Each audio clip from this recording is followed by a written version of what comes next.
Hello all, Zyceros here. I'm just coming at you with another guide video rather than gameplay.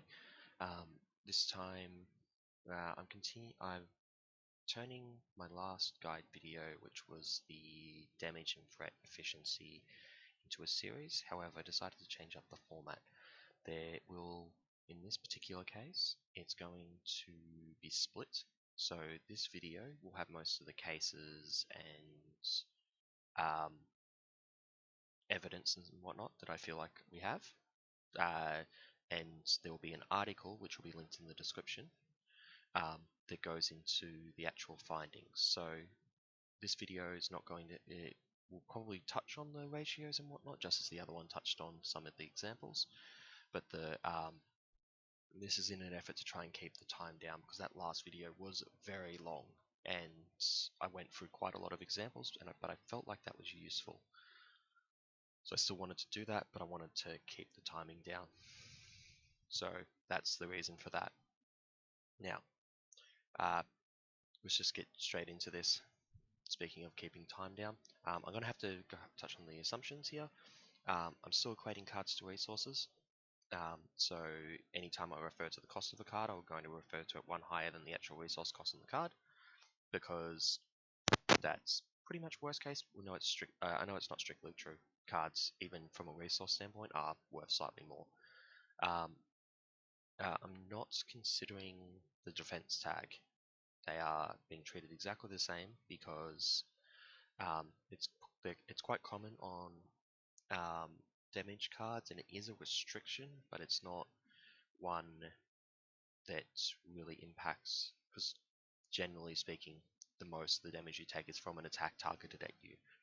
So damage prevention that's a defense card is not the biggest deal. I don't like the difference is not that big.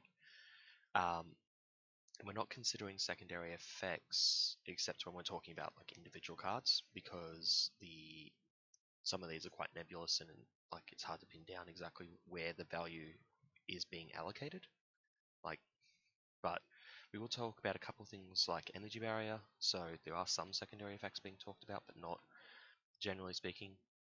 I'm going to be ignoring the secondary effects.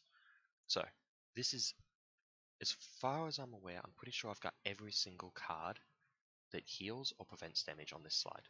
So I've even got like Vibranium Suit that moves, this one that cancels boosts. I'm missing Acrobatics from Black Widow, but Preemptive Strike is pretty much the exact same. Okay, so whenever I talk about preemptive, it'll just assume it applies to Acrobatics as well.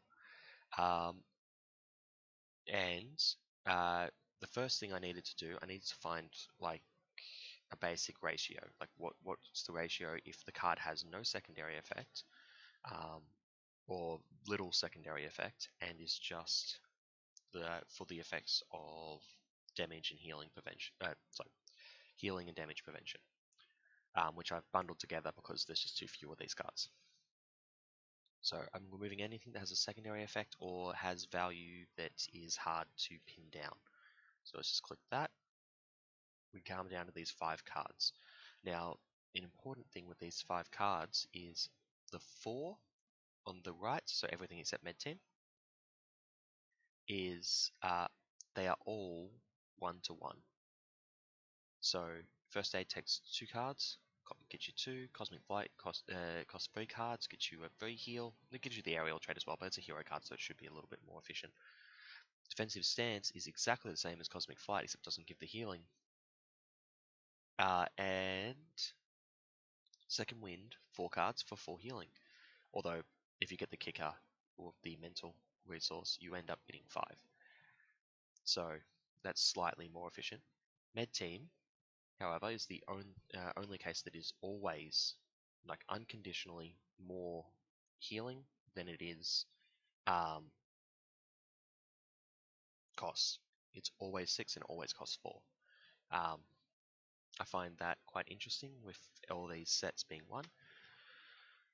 It's like it's supposed to be like a hyper efficient card for the just to put in protection, but there's no other examples of healing. Like Second Wind doesn't even achieve similar numbers, and it's in the same aspect.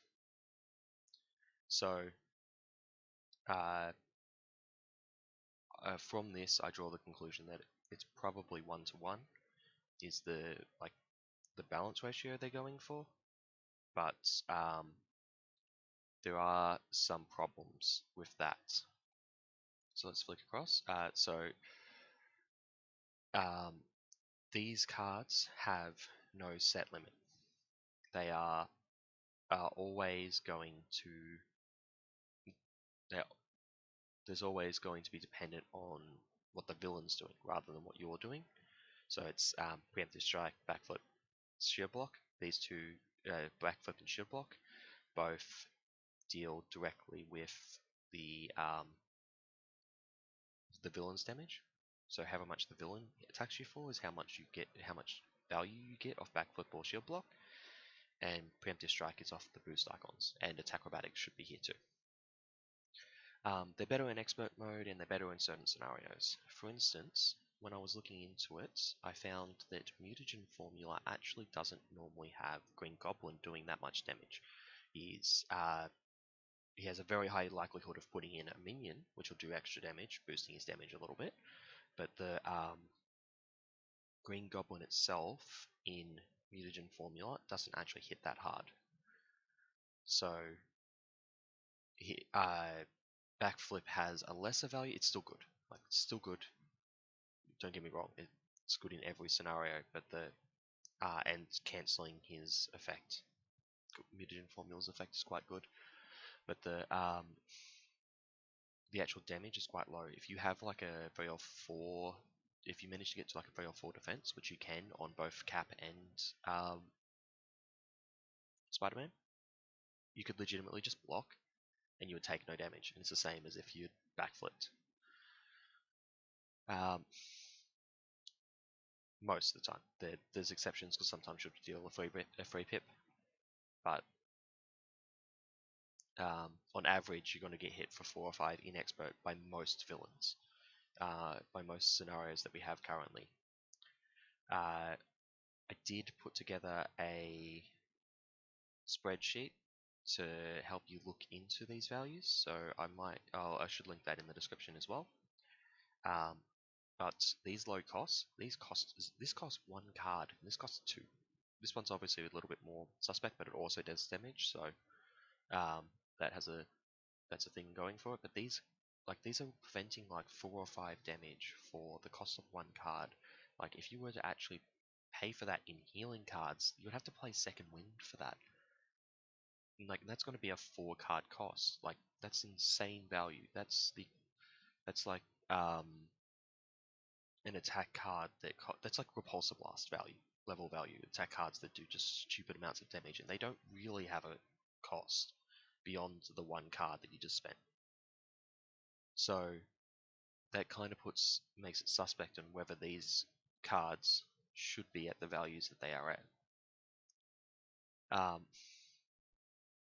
We also so these are obviously still just 1-use cards like these ones. So they just have insane values over what we get elsewhere. These cards break it probably more, but reusable cards always break cost of value because they always make up their value over time. But they provide so much value for so little cost. For instance, or V. I don't know where the third one's got to. I must have had V on this slide at one point. So the two here, they provide so much value for so little cost. For instance, Aunt May, 2 cards, and you heal 4. That's like a 2-for-1 efficiency the first time you use it, and it's infinitely reusable. If you use it, if you play it, if you flip into Peter Parker, play it, and then use it this turn, then use it next turn, you've healed 8 for the cost of 2. That's like 4 times the value as if you were going to play an event card that did the same thing. That's pretty insane, but Aunt May is a hero card, and it is actually a pretty good hero card. But Steve's Apartment is in similar situation. If you do the exact same thing, flip into Alter Ego, play the card, Draw a card here one. All of a sudden, you actually you're only paid one card for it, and you're up a hit point. And then next turn, you've paid 0 cards for it, and you're up 2 hit points, and it just gets insane. Like they hit this 1-to-1 value at after at most one use. They're much better than any of these 5 cards here for healing your character. Um, the these two, the first aid and med team, have value in healing allies, but that's a topic for another day. They obviously get better the longer the game goes on because they're infinitely reusable. Now, these ones I refer to as the ones that have infinite value because they don't actually have a cost. Um, they're both hero cards as well, so like I have to consider hero cards here because there's just so few of them. I can't really look at just the aspect cards because I wouldn't be able to draw conclusions from that. But so we've got some hero cards here, hero cards here. So we expect hero cards to be pretty good. They become defining parts of your set. So uh, like these mean that these two characters can actually heal pretty well. And these here, so Captain Marvel's hero card and Wiggle Room for Miss Marvel mean that occasionally Miss Marvel's just straight up going to take no damage, and Captain Marvel has this constant tick of 1 hit point. Both of them, and the reason I refer to them as infinite value is both of them generate the resource that you spend. Wiggle Room specifically draws you a card. It draws you a card to replace itself, so it's always um, it's cost you nothing to play. So if you have it in hand and you're being attacked, you play it. Because why not?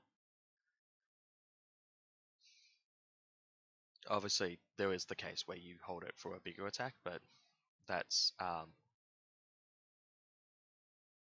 that's a strategy decision, not really an efficiency one. If you know there's a bigger attack coming down the line, it's an efficiency one, but generally speaking, you won't. Um, they're because they generate such high value, they're pretty much always worth using. Once again, there can be strategy decisions with Captain Marvel when you are worried you're not going to draw another energy and you need to do energy channel or something this turn. But from an efficiency standpoint, so just how much value you get out of these are both worth doing anytime you can, because they like energy channel, for instance, is turning energy into like 1 energy card resource into 2 damage. That's about 1 resource worth of advantage. Whereas if I turn 1 energy resource into a card and a healing, that's paid for itself plus some more. Like I'm not turning a resource into a resource, I'm getting more out of it than I should. These would be, and as I mentioned here, these would both be way too powerful if they were aspect cards. Like that aspect would be insane. Protection is okay to pretty good at the moment, and having a card like Wiggle Room in it would be just way too good. Like Expert Defense, I believe, is in here later. Or did I forget to include Expert Defense? I forgot Expert Defense. I talk about it in the article a bit. Expert Defense is very similar to Wiggle Room with a little bit more condition, and its value is already fairly insane in protection. If you had a Wiggle Room instead in protection, it'd be way too good. That's why it's a hero card. Like hero cards are better than aspect cards. Like that happens. Now I want to talk about damage hybrids because this helps show that I think that healing. This helps show that I think healing is probably closer to a 1 to 2 efficiency trade, similar to how damage is traded, rather than a 1-to-1 like the cards we currently have traded. So Energy Barrier and Vibranium Suits. So Vibranium Suits should really be compared against Panther Claws and Tactical Genius. It's hard to compare against energy daggers because you just don't know how many minions you're going to have in front of you or in front of one of the players. So energy barrier, if it was a 2-1 efficiency, it would deal 6 damage. So it seems to be it's a 2-1 efficiency and it's trading 1 damage for 1 damage prevention each time. That would make it a pretty good card, just in general. But that's, I believe, is the point there. Like if you were trading 1 for 1 with the healing, you'd have the healing would be worth the entire cost of the free, and you'd be getting the damage for free. But we know we're not getting the damage for free. We're probably paying at least a little premium on that. So I believe it's trading 1 for 1. And it's supposed to be a 2-1 efficiency. 1 to 2 efficiency. And Vibranian Suits has a similar level of efficiency. For instance, so in my last video I said that damage typically sits around a 1-2 and can go up to some fairly high numbers with like Gamma Slam, and I mentioned that Repulsor Blast is variable but can go pretty much anywhere along the scale.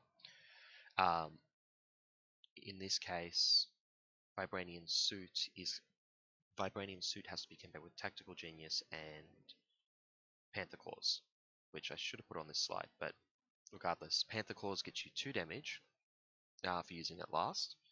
This gets you a damage and a heal for using it last, and the Tactical Genius gets you a threat. So in my last video I said that threat was 1 to 1, so 1 cost for 1 card.